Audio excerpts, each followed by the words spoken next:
20 years, I started my day probably the same way Mishkin and you did, Stuart. I checked my voicemails. I looked at my email. I addressed the people standing at the door, the lineup, the queue of those folks, and then I got on with it. And it really was centered around receiving information, receiving and and not even being reactive. That first hour was like, oh, okay, here's my day and getting my to-do list. So how do I start it today?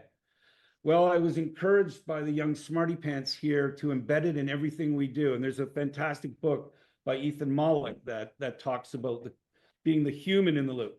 So what do? I have an agent here, and I'm looking at this agent now. And my first agent, it says, what are my priorities for today? And it says that I have a business cloud proposal agreement that I need to review that was in my email. There is an order form agreement for a solution that my ops team wants to invest in. There's a new team member and his fob is not working. Leadership meeting notes from a meeting on Friday. And then there's another one here that says our service team, our support team issued a survey last week and the results are available. And it's telling me this contains feedback that you should be aware of. Now that's a hook, isn't it? The AI. So that is one example. So in that brief moment, I have another set of these agents that we've developed and they're personalized. So I have one employee that generates a tremendous amount of content. Sean, you probably know Sean.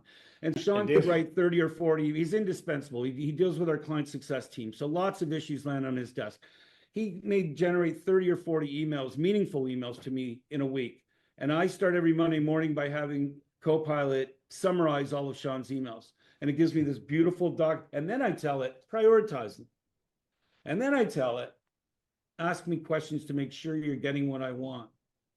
And so we are now developing these user level approaches to AI using the tools that are embedded in our productivity suite. So how do I start my day? Always with AI.